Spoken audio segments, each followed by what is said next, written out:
Senhor presidente, senhores deputados, senhoras deputadas, membros da imprensa, pessoas que nos acompanham pelos canais da TV Assembleia, pessoas aqui na galeria da casa. Senhor presidente, meus estimados colegas deputados, tenho sido vítima nos últimos dias de muitas fake news, muitas notícias falsas.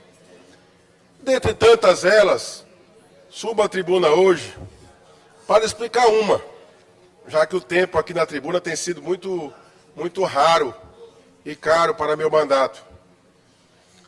Trato da questão da aprovação da lei orçamentária anual. O que tenho ouvido nos corredores da casa, presidente Wellington, é que por minha causa, deputado Ricardo Rios, a lei orçamentária anual ainda não foi submetida à votação.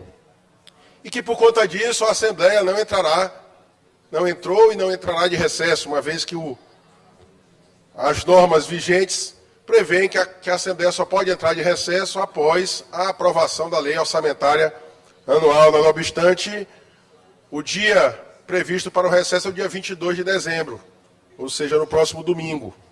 E eu venho explicar de que se trata essa discussão sobre as emendas. No dia 27 de novembro do corrente ano de 2024, eu ingressei com um mandado de segurança perante o Tribunal de Justiça, alegando que a nossa norma constitucional do Estado do Maranhão viola a Constituição Federal. E viola, segundo farta jurisprudência do Supremo Tribunal Federal, de já alguns anos. E obtive uma decisão liminar. O desembargador relator concedeu a liminar, afastou a aplicação da norma constitucional estadual para aplicar, portanto, a norma federal, para garantir as emendas parlamentares a este parlamentar. Eu tenho dito, repetido, presidente Iracema, que do meu mandato não abdico uma sequer linha, não abdico 1 milímetro do exercício deste mandato que foi conferido pelo povo do Maranhão. E o que é a emenda parlamentar? A emenda parlamentar é uma prerrogativa do parlamentar, do deputado, de participar da elaboração do orçamento público. E é reservado um percentual do orçamento público para que os parlamentares possam, ouvindo as suas bases, destinar emendas individuais, para que as políticas públicas cheguem à população. E esse direito eu conquistei. E por que eu fui à Justiça? Porque este ano, exercício financeiro de 2024, minhas emendas foram executadas em menos de 25%, deputado Ricardo Arruda. E o porquê disso? A se explicar, a se perguntar ao Poder Executivo. Porque há parlamentares dessa casa que, proporcionalmente às minhas emendas, executaram 400%, mais de 400%. E isso é injusto, não só com o deputado Rodrigo Lago, como com a população.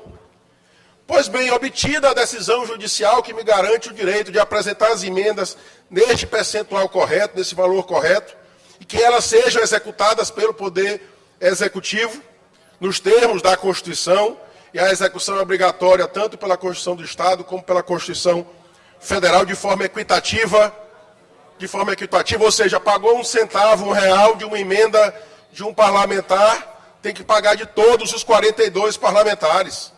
Não pode ter tratamento diferente na casa, porque este é o parlamento e eu estou lutando pela prerrogativa do parlamento. E aí, concedida a liminar, foi feita a reunião da Comissão de Orçamento. E a Comissão de Orçamento, infelizmente, não cumpriu a decisão. Descumpriu a decisão. Portanto, veio nova decisão judicial. E disse o seguinte: compulsão dos autos, verifica-se que as autoridades coautoras foram devidamente intimadas na decisão liminar, estando em andamento o prazo para prestar informações.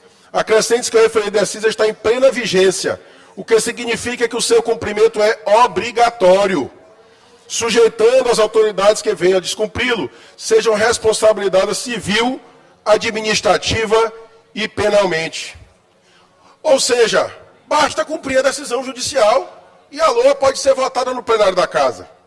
E houve argumentos, eu diria até de terrorismo mental, por parte do governo, para outros poderes da República, aqui do nosso Estado, de que o cumprimento da decisão judicial ia quebrar o Estado, ia faltar recurso.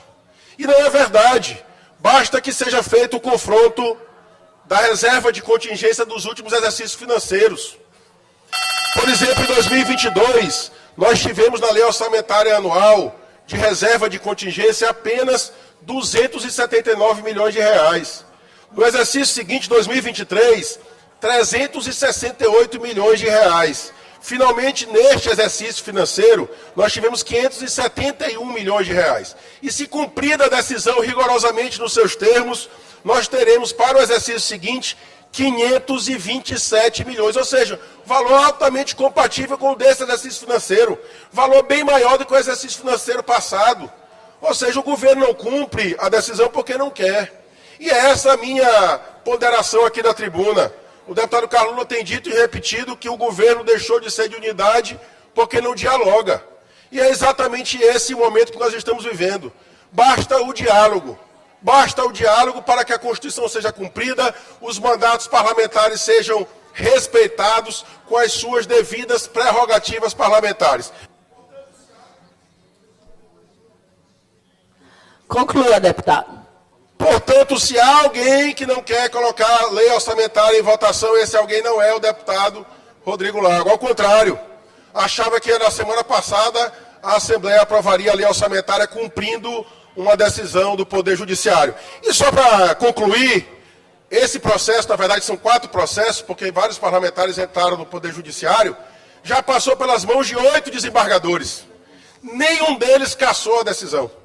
Significa dizer que a decisão está correta, a decisão está nos termos da Constituição e obedecendo à jurisprudência do Supremo Tribunal Federal. Se estivesse errada, bastava o Poder Executivo ingressar no Supremo e pedir a cassação dessa decisão judicial. Se não fez, é porque sabe que perderá esse processo. E aí faço esse apelo, que o governo libere a base para votar a lei orçamentária anual aqui na Casa, com as emendas no percentual devido e garantido pelo Poder Judiciário. Muito obrigado.